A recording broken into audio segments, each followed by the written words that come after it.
বন্ধুরা, আজকে আমরা এমন একটি গল্প বলতে যাচ্ছি যা আপনার হৃদয়কে ছুঁয়ে যেতে পারে।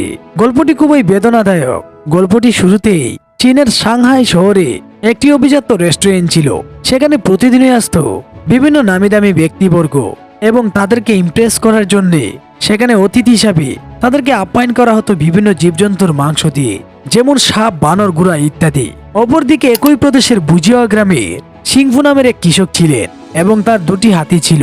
তিনি হাতিগুলাকে সন্তানের মতো লালন পালন করতেন এবং হাতিগুলা সে কৃষকের সংসারের যোগান দিত। আর ছিল একটি ছোট্ট ছেলে, নাম তার রামোস। হাতিগুলো যেন রামোসের সাথে আত্মার বন্ধনে এক সূত্রে গাঁথা হয়ে গেছে। রামোসের স্কুলে নিয়ে আসা থেকে শুরু করে স্কুলে পৌঁছে দেওয়া, হাতিটি যেন নিত্যদিনের রুটিন। স্কুল ছুটির পর রামোস তার বাবার সাথে হাতিটিকে খাবার দাবার ও গোসল থেকে শুরু করে সারাক্ষণ তার সাথে খেলাধুলা করত। হঠাৎ একদিন শহর থেকে কিছু লোক শিকারের উদ্দেশ্যে গ্রামের জঙ্গলে প্রবেশ করে এবং তারা একটি হাতির বাচ্চাকে শিকার করার চেষ্টা করে। তারা হাতির বাচ্চাটিকে চতুর্দিক থেকে ঘেরাও করে ফেলে। তবে হাতির বাচ্চাটি চিৎকার শুরু করে ও মা হাতিটি তার চিৎকার শুনে দৌড়ে আসে এবং লোকগুলোকে তাড়াতে থাকে। এক পর্যায়ে লোকগুলি ভয়ে দৌড়ে পালিয়ে যায়। আর তখন থেকে শুরু হয় গল্পের মূল কাহিনী। তো বন্ধুরা, গল্পটির গভীরে যাওয়ার আগে আপনি যদি আমাদের চ্যানেলটিতে নতুন হয়ে থাকেন তবে অবশ্যই চ্যানেলটি সাবস্ক্রাইব করতে ভুলবেন না, তাহলে পরবর্তী গল্পটি নিয়ে কাজ করতে আমরা আগ্রহ প্রকাশ করব। বর্তমানে রামোসের বয়স 25 এবং সে হাতিগুলোকে নিয়ে প্রতিদিনই এক্সারসাইজ করে। দেখে মনে হবে যে হাতিটি রামোসের এক্সারসাইজের মাস্টার। হাতিটির মাথা থেকে পিঠে চড়া এবং লাফ দিয়ে মাটিতে পড়া সবকিছু যেন ছোটবেলার মতোই রয়ে গেছে। তবে হাতিটিকে রামোসের বাবা দেবতার সময় পুজো করতে বলে হাতিটি যেন সবসময় রামোসের রক্ষক হিসেবে কাজ করে। একদিন রামোসের পার্শ্ববর্তী শহরে হাতির মিলন মেলা অনুষ্ঠিত হয় এবং রামোস ও তার বাবা হাতিটিকে নিয়ে সেখানে উপস্থিত হন। তখন সেখানে উপস্থিত থাকা কিছু লোক রামোসের বাবাকে অভ্যর্থনা জানায়। অপরদিকে রামোস তার হাতির বেলগনটা কিনতে যায় এবং বাচ্চা হাতিটিকে পরিয়ে দিয়ে কিছুক্ষণ তার সাথে মজা করে।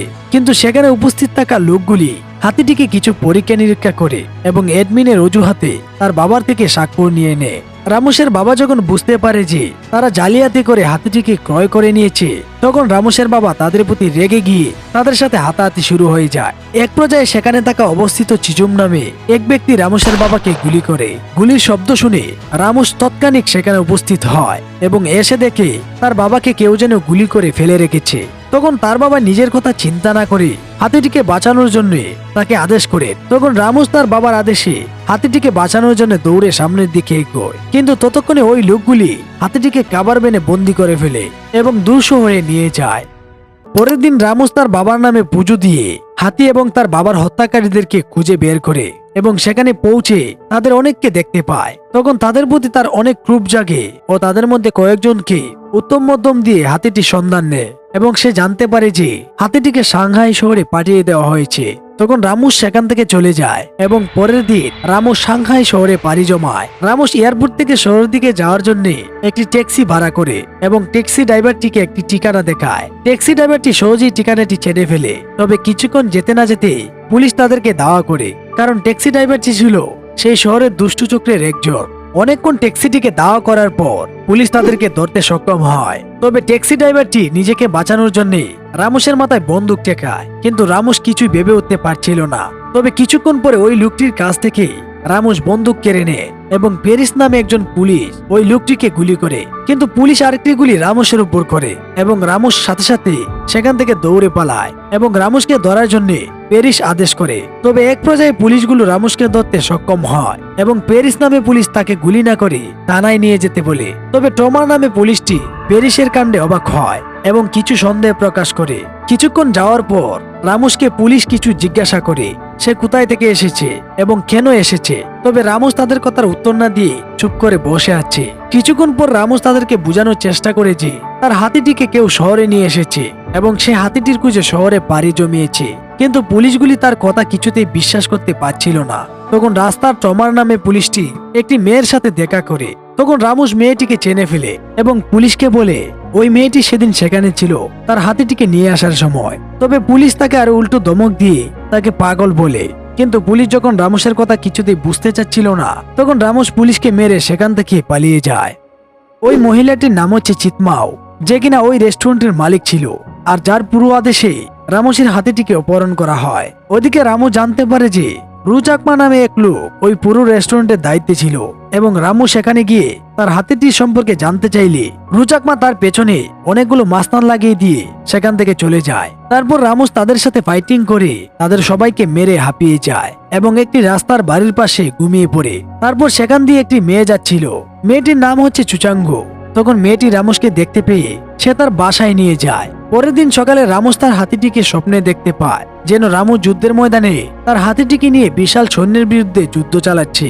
স্বপ্নের মধ্যে রামুসের ঘুম ভেঙে যায়। রামুস জেগে উঠে দেখতে পায় যে কেউ একটি অচেনা জায়গায় তাকে নিয়ে এসেছে।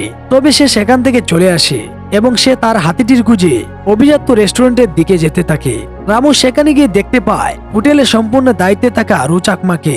তখন রু চাকমা তাকে দেখে তার প্রতি অসন্তুষ্ট হয়ে তাকে নিয়ে ট্রোল করে এবং তার সাথে ফাইটিং করতে প্রস্তুত হয়। রামু যখন তার হাতিটির কথা জানতে চায় তখন রু চাকমা তার হাতিটির বেলঘণ্টা দিয়ে দেখিয়ে এবং রু চাকমা তাকে মারধর করতে আসে। রু চাকমা রামেশকে প্রথম অবস্থায় আক্রমণ করলেও পরবর্তীতে রামুস তার প্রতি রেগে গিয়ে রু চাকমা সহ তার সহপাঠীদেরকে মেরে তক্তা বানিয়ে ফেলে। রামুস কিছুটা সামনে এগিয়ে দেখে সেখানে বিভিন্ন প্রজাতির প্রাণীদেরকে বন্দী করে রাখা হয়েছে। একটু সামনে এগুতেই রামুস দেখতে পায় কতগুলো মেয়ে এবং পুলিশ টমারকে সেখানে বন্দী করে রাখা হয়েছে। পুলিশ টমার রামুসকে বিস্তারিত বলার পর রামুস সবকিছুই বুঝতে পারে। তবে টমারকে নিয়ে বেরিয়ে আসার পথে হাতির বাচ্চাটি রামুসকে পেছন থেকে আলতো করে ইশারা করে। তখন রামুস পেছন দিকে তাকিয়ে দেখে তার ওই ছোট্ট হাতিটিকে পেয়ে যেন রামুস তার অর্ধেক প্রাণ ফিরে পেয়েছে এবং পরবর্তীতে পুলিশ টমার ও হাতির বাচ্চাটিকে নিয়ে রামুস সেখান থেকে বেরিয়ে আসে। পরের দিন রামুস টমারকে নিয়ে রেস্টুরেন্টের মালিক চিতমাওয়ের অনুষ্ঠানে উপস্থিত হয় এবং চিতমাও তাদেরকে দেখতে পেয়ে তার সহপাঠীরা সহ সেখান থেকে কেটে পড়ে। তবে রামুস ও টমার তাদের পিছন নেয় এবং এক পর্যায়ে প্যারিস রামুসের মাথায় বন্দুক টেকায় আর তাকে বলে যে আর তোর পালানোর আর পথ নেই। তখন টমার অপর দিক থেকে প্যারিসকে গুলি করে ও তারা দ্রুত উপরের দিকে উঠতে থাকে। রামুস উপরে উঠে দেখতে পায় চিতমাও তার দলবল নিয়ে সেখানে বসে আছে এবং পেছন থেকে একটি পর্দা টেনে রামুসের কঙ্কাল হাতিটিকে দেখায়। রামুস তার হাতিটিকে দেখে ভেঙে পড়ে এবং তৎক্ষণিক মনে হয় যেন রামুসের হাতিটিকে ছাড়া এই পৃথিবীতে বাঁচাটাই তার কোনো মানে হয় না। সে অজোরে কাঁদতে থাকে ও সামনের দিকে এগোয়, তবে তাকে অনেকগুলো লোক মারতে থাকে। তখন তার মনে হয় যে পুরো পৃথিবীটা তার মাথার উপর ভেঙে পড়েছে। চিতমাও তার লোকদেরকে বলে রামুসকে মেরে ফেলার জন্য। তবে রামুস রেগে গিয়ে তাদের সবাইকে এক এক করে শেষ করে ফেলে। চিতমাও যখন দেখতে পায় রামুসের সাথে তারা পেরে উঠতে পারছে না, রামুস সবাইকে মেরে ফেলেছে এবং এখন চিতমাওয়ের পালা, তখন চিতমাও বিশাল বড় বক্সারকে নিয়ে আসে এবং ওই বক্সারগুলো রামুসকে ভীষণভাবে মারতে থাকে। রামুস যেন তাদের সাথে কোনোভাবে পেরে উঠতে পারছিল না। এক পর্যায়ে তাকে মারতে মারতে কঙ্কাল হাতির উপর ছুঁড়ে ফেলে। তারপর সে ওই হাতিটির বাঙ্গা হাত তার হাতের সাথে বেঁধে ফেলে এবং তাদের সাথে আবার লড়াই শুরু করে। তারপরে যেন তাদেরকে কোনোভাবে দমন করতে পারছিল না। কিন্তু হঠাৎ একটি দানব বক্সারে পায়ের গোড়ালিতে হাড়ের আঁচড় লাগে এবং একটি রোগ কাটা পড়ে যায়। তখন বক্সারটি সাথে সাথে মাটিতে পড়ে যায় এবং রামু সহজে বুঝতে পারে যে বক্সারগুলি রোগ কেটে দিলে তারা অকেজো হয়ে পড়বে। তারপর রামুস একে একে সবাইকে শুয়ে দেয় এবং তা দেখে চিতমাও সেখান থেকে পালিয়ে যাওয়ার চেষ্টা চালায়, কিন্তু তারা রামুসের হাত থেকে পালাতে পারেনি এবং রামুস তার জীবনে মায়া না করে তার হাতির প্রতিশোধ নেয়। শেষ পর্যন্ত ওইখানে বন্দী থাকা আরো অন্যান্য নারী সহ তাদের সবাইকে পুলিশ উদ্ধার করে। আর এই বিশাল সাম্রাজ্য পতনের কারণ জানতে চাইলে টমার রামুসের সেই হাতির প্রতি নিঃস্বার্থ ভালোবাসার গল্পটা শোনায়। সেটা শুধু ভালোবাসা নয়, যেন এক চিরন্তন সূত্রে বাঁধা আত্মার গভীর সম্পর্ক, যা মৃত্যু তাদেরকে আলাদা করতে পারে না। তো বন্ধুরা, ভিডিওটি যদি আপনাদের কাছে ভালো লেগে থাকে তাহলে অবশ্যই লাইক কমেন্ট ও শেয়ার করতে ভুলবেন না।